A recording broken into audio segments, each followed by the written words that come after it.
Imagine a man standing tall in the U.S. Senate, his voice thundering against the injustice of slavery, knowing each word could cost him his life.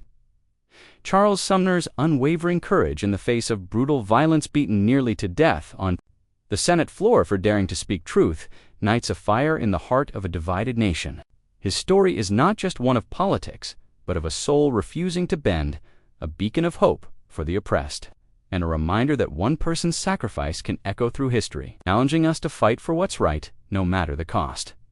Charles Sumner, January 6, 1811, March 11, 1874, was a prominent American statesman, lawyer, and U.S. Senator from Massachusetts, renowned for his fierce advocacy for abolition and civil rights during a pivotal era in American history. His role before and during the Civil War, as well as his influence on Reconstruction, made him a central figure in the fight against slavery and for racial equality. Below is a comprehensive overview of his life, contributions, and specific involvement. In the context of the American Civil War, drawing from available sources and critically examining his imperturbable life and background, birth, and education. Massachusetts, on January 6, 1811, to Charles Pinckney Sumner. A Harvard-educated lawyer and early abolitionist, and Relief Jacob. Sumner followed in his father's footsteps, graduating from Harvard College in 1830 and Harvard Law School in 1833. His early exposure to anti-slavery ideas shaped his lifelong commitment to the cause. Early career. After studying law, Sumner practiced in Boston but found politics unappealing initially. Following a visit to Washington, D.C., he traveled to Europe in the late 1830s, where he studied legal systems and was influenced by liberal ideas. Returning to the U.S. in 1840, he stood at 6 feet 4 inches with a commanding presence, becoming a sought-after orator and social reformer. Social reforms. Before entering politics, Sumner worked on prison reform, supported Horace Mann's educational reforms in Massachusetts, and opposed the Mexican-American War 1846-1848. Due to concerns it would expand slavery. His 1845 oration, The True Grandeur of Nations, marked him as a powerful speaker, blending classical and biblical references with passionate rhetoric. Political career and abolitionism. Entry into politics. Sumner's anti-slavery activism intensified after reading Lydia Maria Child's An Appeal in Favor of That Class of Americans Called Africans, 1833. As a conscience Whig and later a Free Soil Party member, he opposed slavery's expansion, notably the Compromise of 1850 and the Fugitive Slave Act. In 1851, he was elected to the U.S. Senate as a Free Soil candidate, representing Massachusetts, until his death in 1874. Rhetorical style, known for his unyielding moralism and sharp intellect. Sumner's speeches were fiery and polarizing. His orations, filled with hyperbole and classical allusions, were typical of the era, but often seen as inflammatory. Critics described him as arrogant and uncompromising, while supporters viewed him as a principled champion of equality. The Caning of Charles Sumner 1856 Crime Against Kansas speech on May 19th to 20th, 1856. Sumner delivered a 2-day speech in the Senate titled The Crime Against Kansas, condemning the Kansas-Nebraska Act 1854 as a swindle that enabled slavery's spread through popular sovereignty. He personally attacked Senators Stephen Douglas, Illinois, and Andrew Butler, South Carolina, calling Douglas a noisome, squat, and nameless animal and mocking Butler's defense of slavery as devotion to a harlot. Attack by Preston Brooks on May 22, 1856. Representative Preston Brooks, a pro-slavery Democrat from South Carolina, and Butler's cousin, entered the Senate chamber and beat Sumner with a cane, nearly killing him. The attack occurred after the Senate adjourned, with Sumner seated at his desk. Brooks struck him repeatedly, leaving Sumner unconscious and severely injured. The incident symbolized the escalating national divide over slavery. Aftermath, injuries, and recovery. Sumner suffered physical and psychological trauma, unable to return to the Senate until December 1859. His empty desk was kept vacant by Massachusetts. As a symbol of protest, Southerners mocked his injuries, claiming they were exaggerated, while Northerners rallied in support. Distributing over 1 million copies of his speech. Political impact. The caning polarized the nation further, galvanizing the anti-slavery Republican Party, and contributing to its 1860 presidential victory.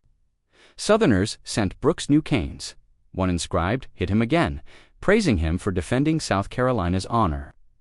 The incident also inspired abolitionist John Brown's Pottawatomie Massacre public reaction. Northern newspapers, like the Cincinnati Gazette and New York Evening Post, decried the attack as an assault on free speech, while Southern papers, such as the Richmond Enquirer, endorsed it. Arguing Sumner's rhetoric warranted punishment control during the Civil War, 1861 to 1865. Advocacy for emancipation. As a radical Republican, Sumner saw the Civil War as a death struggle between slavery and freedom. He persistently lobbied President Abraham Lincoln for immediate emancipation, arguing it was the war's primary objective and a moral necessity to prevent British intervention on the Confederacy's side interactions with Lincoln. Sumner, alongside radicals like Zachariah, Chandler, and Benjamin Wade, frequently met with Lincoln to push for anti-slavery policies, though Lincoln favored gradual emancipation with compensation. He valued Sumner's counsel, calling him "my idea of a bishop" for embodying the nation's conscience key. Contributions. Emancipation Proclamation. Sumner encouraged Lincoln to issue the proclamation 1862, framing it as a military necessity. Black soldiers. He advocated for enlisting African Americans in the Union Army, believing it would bolster the war effort and affirm their Equality Freedmen's Bureau. Sumner supported its creation to aid freed slaves, emphasizing their integration into society. 13th Amendment. He played a key role in its Senate passage, ensuring slavery's legal abolition. Foreign relations. As chairman of the Senate Foreign Relations Committee, 1861 to 1871, Sumner managed critical diplomatic issues. Trent Affair, 1861.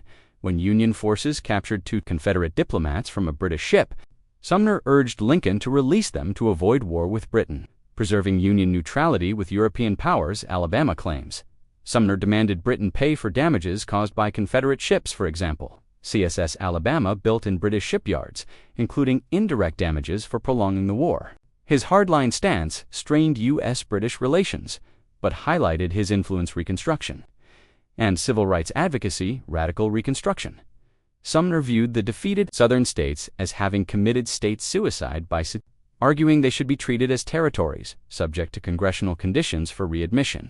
He opposed Lincoln's and Andrew Johnson's lenient Reconstruction plans, advocating for strict measures to protect freedmen's rights. Civil Rights Bill, 1872. Sumner introduced the first comprehensive civil rights bill, guaranteeing equal access to public accommodations and jury service for all citizens regardless of race. Though it failed initially, a weakened version passed posthumously in 1875, only to be struck down by the Supreme Court in 1883. A similar law wasn't enacted until the Civil Rights Act of 1964. Voting rights. Sumner believed black suffrage was a constitutional right under the principle of consent of the governed. He fought for equal voting rights, seeing them as essential to prevent Southern elites from regaining power. Opposition to Johnson. Sumner voted to override Johnson's vetoes and supported his impeachment, viewing his policies as to the South Santo Domingo controversy in 1869 to 1870. Sumner opposed President Ulysses S. Grant's plan to annex the Dominican Republic, arguing it was imperialistic and would harm African Americans by encouraging their emigration rather than protecting their rights in the South. His opposition led to his removal from the Foreign Relations Committee chairmanship in 1871, a personal and political blow, symbolic gesture. In 1872, Sumner proposed removing battle names from U.S. Army regimental colors to promote reconciliation with the South. The Massachusetts legislature censured him, calling it an insult to Union soldiers, but rescinded the censure in 1874. Shortly before his death. Personal life and legacy. Personal characteristics. Sumner was a lifelong bachelor, though he briefly married Alice Mason Hooper in 1866. The marriage ended in divorce by 1873. He maintained close friendships, notably with poet Henry Wadsworth Longfellow, who elegized him after his death. Sumner's unyielding moral stance made him both admired and divisive. Death. Sumner died of a heart attack on March 11, 1874. In Washington, D.C., shortly after learning of Massachusetts' rescinded censure, he was buried in Cambridge. Massachusetts' historical reputation, initially controversial for his uncompromising style, Sumner's legacy has grown in stature due to his early and consistent advocacy for racial equality. Historians like David Herbert Donald praise his influence, despite his personal rigidity, noting his role as a moral force in a turbulent ultimate destination for powerful stories, historic battles, and fearless military leaders who shaped the world. Whether you're passionate about history, strategy, or modern warfare, Military Legends HQ is where bravery meets knowledge. Subscribe and join our growing army of military history fans.